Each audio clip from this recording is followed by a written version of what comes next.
Je vais commencer par une question pour une personne d'entre vous.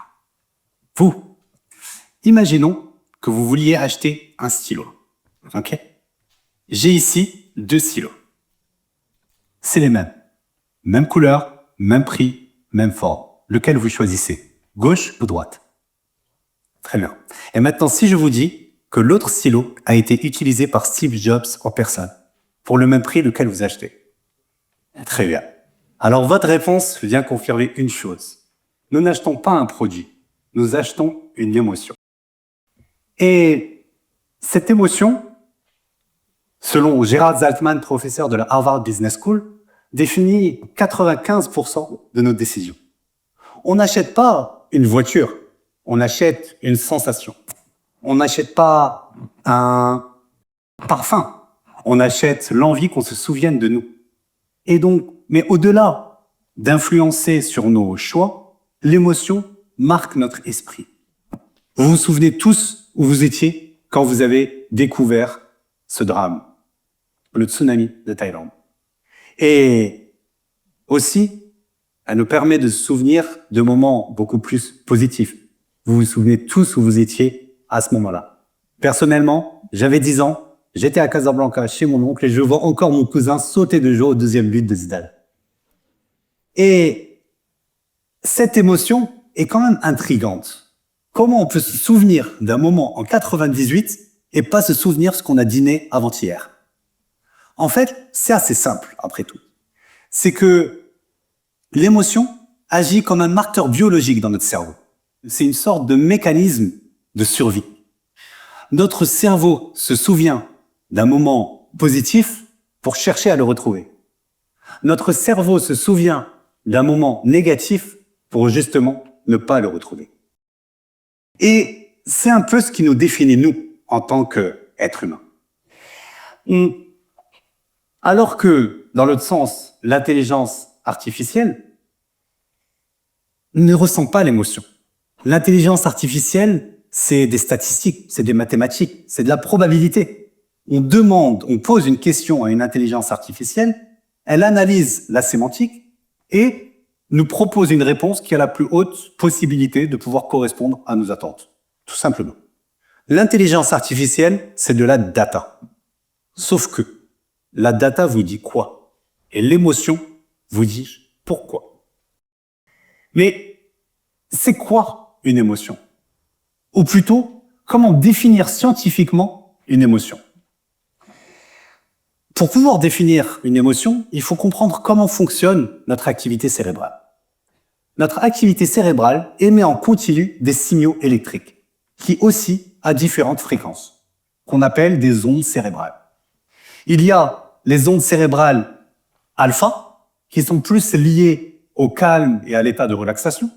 Il y a les ondes cérébrales bêta, qui sont plus liées à un état de vigilance ou d'analyse. Et enfin, celle qui est la plus pertinente, on va dire, c'est l'onde gamma, et qui a la particularité. And that's how you get them perfectly fluffy every time. Now, into the hot pan they go. Mais qu'est-ce que fait une omelette dans un discours sur les ondes cérébrales? Qu'est-ce que ça fait là? Et en fait, je vais vous expliquer ce qui vient de se passer dans votre cerveau. Et aussi dans votre corps. Dans votre cerveau, vos ondes alpha ont complètement chuté. Vous n'êtes plus du tout en état de relaxation. Vos ondes bêta ont complètement explosé. Vous avez basculé en phase de vigilance. Et vos ondes gamma, qui est les ondes un peu celles qui permettent d'activer différentes zones du cerveau pour comprendre qu'est-ce qui se passe. Vous vous êtes tous demandé, mais pourquoi il a bugué? Est-ce que c'est un problème de la régie? Est-ce que c'était volontaire? Ça n'a rien à voir. Et en parallèle, dans votre corps, ce qui s'est passé, votre rythme cardiaque s'est accéléré. Certains d'entre vous ont eu le souffle qui a été coupé pendant une fraction de seconde. Et pour d'autres, vos pupilles se sont un peu plus dilatées, pour un peu zoomer et essayer de comprendre mais qu'est-ce qu'elle dit, est-ce que c'était volontaire? Et tous ces micro-signaux définissent scientifiquement une émotion. Et cette émotion, on est en mesure de pouvoir la mesurer aujourd'hui.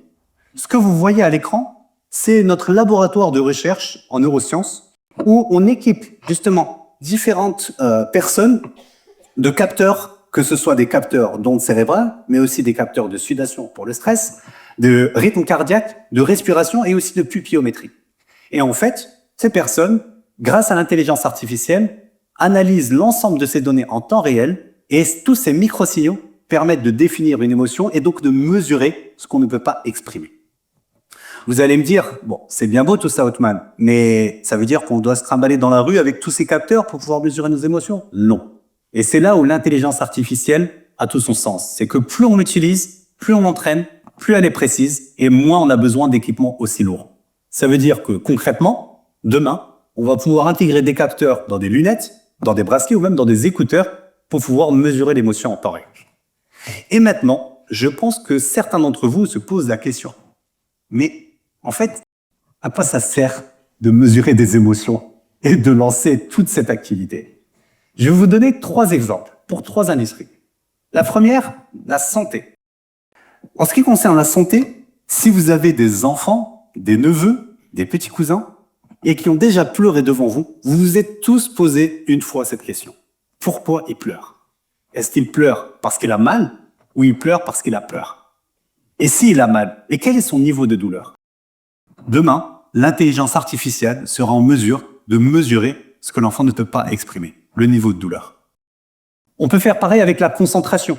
Un chirurgien qui doit se former, qui doit être extrêmement concentré pendant son acte, on va pouvoir améliorer, on ne peut pas améliorer ce qu'on ne peut pas mesurer. Et donc là, en l'occurrence, l'intelligence artificielle va être en mesure de mesurer en temps réel l'état de concentration. Un autre secteur, dans le secteur de la grande distribution. Toute marque qui lance sur le marché un produit est amenée à faire des tests consommateurs, n'est-ce pas? Donc, c'est des focus group, des interviews, on rassemble des personnes et on leur pose des questions sur leur ressenti. Donc, on se base exclusivement sur le déclaratif. Sauf que le déclaratif peut être biaisé.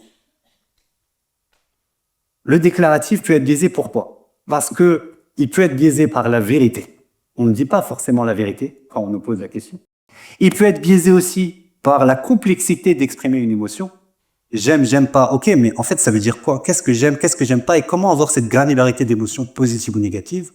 Et il peut aussi être biaisé par le temps. Lorsqu'on fait ces focus group ou ces tests conso, on leur demande très souvent qu'est-ce qu'ils ont ressenti et pas ce qu'ils ressentent maintenant à l'instant T. Et donc, l'intelligence artificielle va être un moyen de fournir une sorte de photographie émotionnelle complémentaire au déclaratif pour pouvoir confirmer ou infirmer des déclarations qui ont été faites. Et ça peut apporter beaucoup de valeur à cette industrie. Et enfin, un autre secteur, celui de la mobilité ou de la sécurité. On peut mesurer des émotions, mais aussi des états cognitifs. C'est-à-dire qu'on va pouvoir mesurer l'état de fatigue en temps réel d'une personne, ou même son taux d'alcoolémie à partir de ses ondes cérébrales. On va pouvoir faire en sorte qu'une voiture ne puisse pas démarrer si l'occupant n'est pas en état de pouvoir la conduire. Donc, tous ces usages que je vous ai présentés, qui sont aujourd'hui en phase de R&D, vont être déployés dans les prochains mois ou dans les prochaines années. Et donc, ce que je viens de vous présenter, c'est que l'intelligence artificielle permet d'analyser les émotions au service de l'humain. Maintenant, concentrons-nous un peu plus sur le côté intelligence artificielle. Aujourd'hui, tout est connecté. Que ce soit notre frigo, que ce soit notre grille-pain et même nos brosses à dents sont connectées. Bon, on est d'accord, il y a certains produits qui ont plus de succès que d'autres. Mais par contre, selon moi, il y a 2 produits qui vont avoir un impact sociétal. Le premier, c'est les lunettes connectées. Les lunettes connectées, aujourd'hui, il y a eu 110% d'accélération de vente entre 2024 et 2025. Pour vous donner un ordre d'idée, à période identique, c'est plus que les smartphones. Et donc, ça veut dire que demain, on va pouvoir intégrer ces capteurs dans les lunettes et lorsque l'IA va détecter un état de fatigue ou une migraine, pouvoir switcher les verres en verres de soleil, par exemple. La deuxième révolution à venir, et vous entendez de plus en plus parler, c'est les robots. Aujourd'hui, il existe 5 millions de robots industriels dans les usines. C'est un fait. Donc, c'est un usage qui est exclusivement professionnel, mais comme toute innovation technologique, une fois qu'elle est démocratisée au niveau professionnel, elle commence à se déployer au niveau du grand public. Et lorsque les robots seront dans le grand public, on parlera de robots humanoïdes. Et Bank of America estime qu'en 2060, il y aura un robot humanoïde pour 3 êtres humains. C'est énorme. Et vous vous dites, OK, 2060, c'est très loin. Mais sauf que d'ici là, le corps commun entre les robots et les lunettes connectées sont l'intelligence artificielle. Cette intelligence artificielle peut être générative ou générale demain. Et l'intelligence artificielle de demain ne peut pas être celle d'aujourd'hui. Pourquoi? Vous avez sûrement déjà entendu parler de ce drame qui a eu lieu aux États-Unis, où une IA a encouragé une personne à se suicider. Et donc, pourquoi? Parce que l'IA s'est contentée d'analyser exclusivement les données. Mais si l'IA avait un moyen de ressentir l'émotion de l'être humain en temps réel, elle aurait pu visualiser, comprendre sa détresse et donc adapter sa réponse. Demain, une intelligence artificielle sans analyse de l'émotion, c'est une intelligence artificielle qui comprend les gestes, mais pas les intentions. Une intelligence artificielle peut comprendre, entendre les mots, mais pas le ressenti de la personne derrière. Une intelligence artificielle qui n'est pas en mesure de comprendre l'état émotionnel d'un humain, c'est une intelligence sans empathie. C'est un outil brillant, mais qui ne peut pas interagir humainement. Et donc, demain, on voit que l'émotion va permettre à l'intelligence artificielle, ou donc au robot humanoïde, de pouvoir être au service de l'humain. Et on retrouve ce triptyque, là où au début, je vous ai dit, on a opposé l'émotion et l'intelligence artificielle. En fait, on constate que elles sont complémentaires, en fait. Demain, l'émotion va nourrir l'intelligence artificielle et vice-versa. Et si l'intelligence artificielle est en mesure de comprendre nos émotions, ça veut dire qu'elle sera en mesure d'adapter son ton, sa voix, sa gestuelle. Mais ça veut dire que, potentiellement, l'intelligence artificielle sera aussi en mesure de simuler des émotions. Et c'est là où on ouvre la porte vers un nouveau monde. Parce que si une intelligence artificielle est capable de simuler une émotion, qu'est-ce qui la différencie d'un être humain? Est-ce qu'une intelligence artificielle sera en mesure d'avoir une intention, une opinion? Est-ce qu'une intelligence artificielle sera en mesure d'aimer? Ou pire, de donner l'illusion qu'elle nous aime? Et c'est là précisément où se trouve l'antagonisme. C'est-à-dire que si une intelligence artificielle ne comprend pas nos émotions, elle peut être dangereuse par maladresse. Mais si une intelligence artificielle comprend trop de nos émotions, elle peut être dangereuse par influence. Et c'est là où tout se joue. Aujourd'hui, on voit apparaître une nouvelle ère technologique. C'est une nouvelle ère qui émerge. Je l'appelle Emotion Tech. Emotion Tech n'est pas une industrie. Emotion Tech est tout un écosystème de solutions, de technologies qui permettent de mesurer les émotions et de donner accès aux robots ou aux IA à nos ressentis. Et ce ressenti acépal peut être particulièrement utile dans certains cas. C'est-à-dire que soit elle va permettre aux humains de mieux se comprendre, soit elle va permettre aux IA de mieux interagir avec nous. Et donc, ce pont entre le biométrique et le digital va transformer toutes les industries. De la santé à l'industrie, de la sécurité à la mobilité. Et pourquoi elle va changer tout l'ensemble de ces industries? Parce qu'elle va être aussi en mesure de pouvoir révéler ce qu'on a du mal à exprimer. Et elle ouvre une question fondamentale. La question n'est plus que peut apprendre l'intelligence artificielle, parce qu'on connaît tous la réponse. L'intelligence artificielle comprendra tout. Mais la question qu'il faut maintenant se poser, c'est quelle part de nous sommes-nous prêts à lui offrir?